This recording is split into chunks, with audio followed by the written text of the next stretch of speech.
Sadon Long, appreciate you being here. Thank you so much for the contribution. Sadon is asking whether 5 and 7 is affecting the U in the transfer portal. Yes.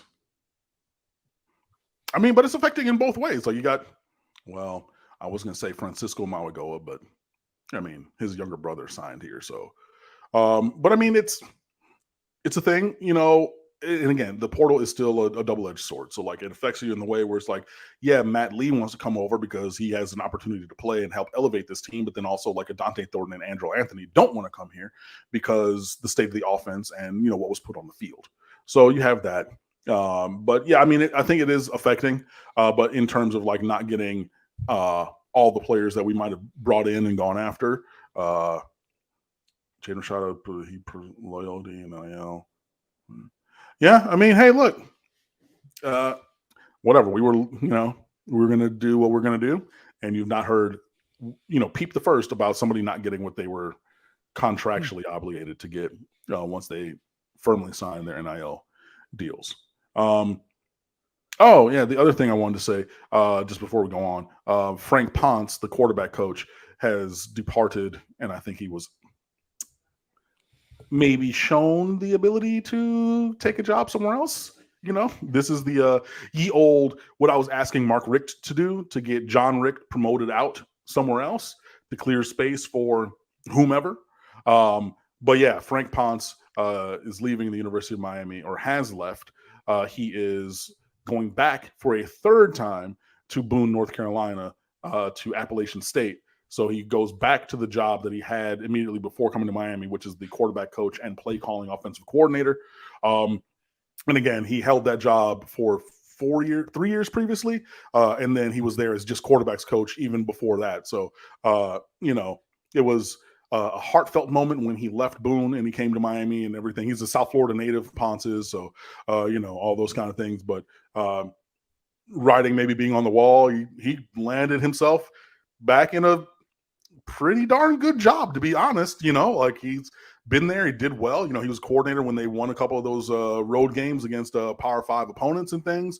You know, he's coached up, you know, he coached up that offense against Miami a couple of years ago and whatnot. So yeah, but for a third stint in his coaching career, he's back to App State.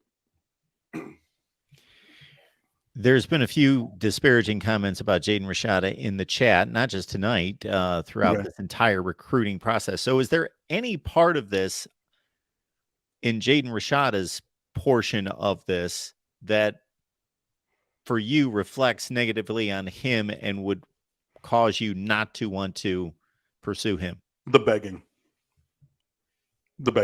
Yeah. You know, you saw, or, you know, Arkansas even, because he visited there, we're talking about, hey man, he floated a number and we were just like, cool, that's too rich for our blood. So thanks for coming down on your official visit. Wish you well wherever you end up. You know, obviously, you know, and again, I'm not going to sit here and try to be naive and say, well, there was no NIL number, or there was no anything for him to commit to Miami. I was born at night, but not last night. You know what I mean?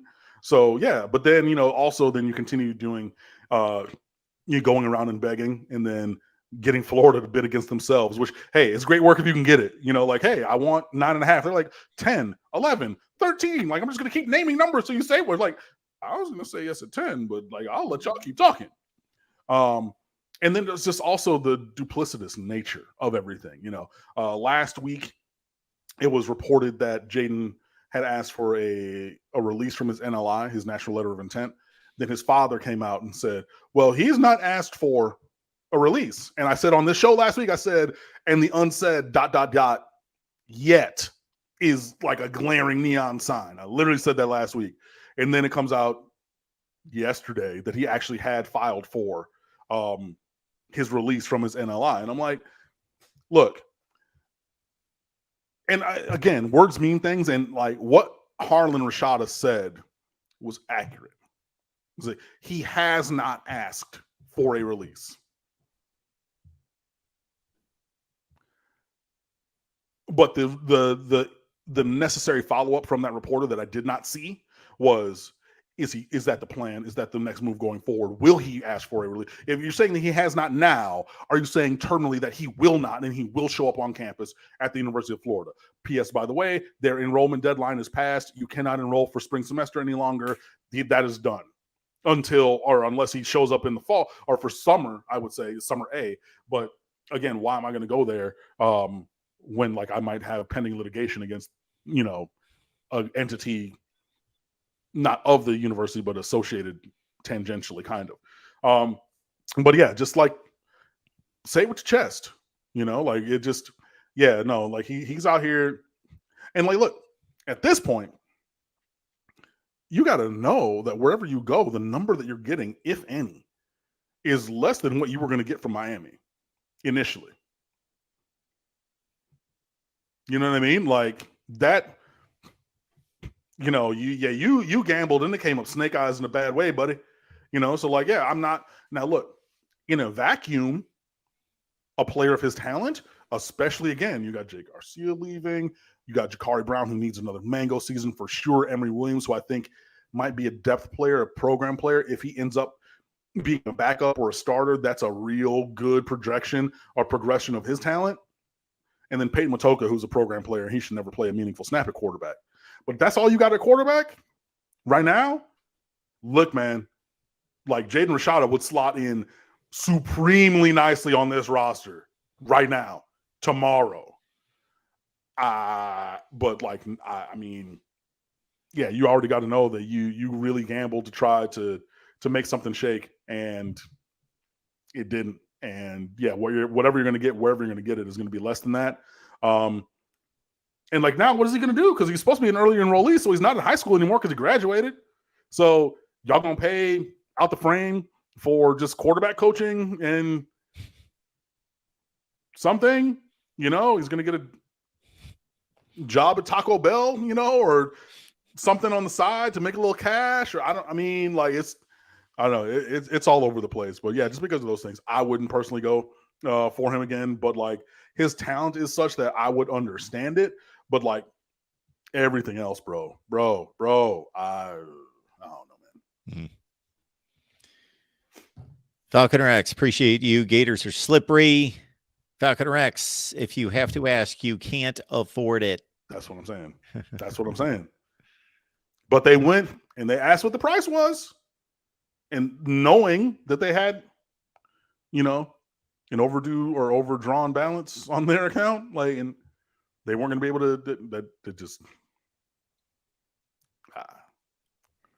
This has to have all these major schools running to their collectives and really locking down in terms of, okay, we need to make sure, or can we back up what we're talking to these athletes about? Look, when I ran a choir program and I had a booster club, I said, look, this is what I need a year to make it work. I need $500 for FMEA registration a year. I need, we're going to have probably 8 kids who do All-State auditions at $12 a kid. So, that's like $100. Let's bump that up to $140 because those kids are going to need snacks at All-State. I'm going to need, one of those kids probably is going to go to All-State. That's going to be $700, right? So, I got the $500 for that. I got $140 for that. I got $700 for this. We got districts, so I'm going to need this. We got states, we're going to need this. I'm going to need this music. I'm going to hire a piano player to play piano because I need to be directing and I plunk out some notes. I'm not a, accomplished piano player, so I'm going to need, it's going to be this for the winter concert. It's going to be this for districts. It's going to be this for states. It's going to be this for the spring concert. Look, you put together a little budget. Like I need this. So are we going to wash cars? Are we going to sell slushies? Shout out to Slushy Time. Boy, are we selling cheesecakes? What are we doing?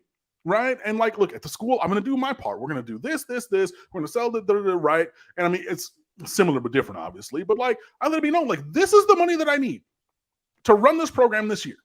And trust me, I ran on a shoestring. It was not a lot of money that I had every year. But when we fundraised, and then you have that, cool. So the kids, they pay their $20 or $40 fair share fee. That's a drop in the bucket just to get us started for the year. And then we do all the other stuff, but we know this is what we need. So if we're going to fundraise this at the school side, which is what we always do, are you able to support with this on the other side? Yes or no? Yeah, we can do that. We can make that. Sure, fine, make it happen then.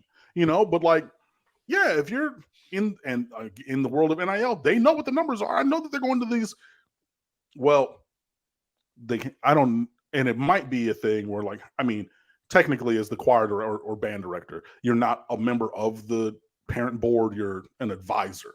So be like, well, we want to raise $1,000 this year, and they would say, and I would say, well, I would advise let's shoot for 2,500 so we can get closer to the 1,800 because that's more what we need. Okay, cool. So then they would set themselves in motion. They would do those kind of things. I'm sure that you probably have that kind of same removed structure, obviously, where it's just like, yeah, we can advise, be like, okay, well, the collective, we need $6 million for this recruiting class. And then, look at, what goes where and how much, but like, yeah, man, like you have to have that kind of, you have to know what you're doing. It's not just, now look, if you're a team that, is blessed with a John Ruiz or a Phil Knight as the lead booster, he's not with us anymore, I don't believe, but like Boone Pickens at OK State, right? Blank checks. Those guys say, cool, whatever you need, let me know. I'll sign the check and do the transfer ACH. It'll be good. But clearly, looking at you, Florida, because y'all are broke, they don't have that ability, so they have to maybe set some parameters. But, And finally, Knox K94, appreciate you being here. Thank you for the contribution. Laugh my ass off at the Kevin Hart bank account reference. Yeah, man. So I guess I missed that. No, that was the checking and the saving.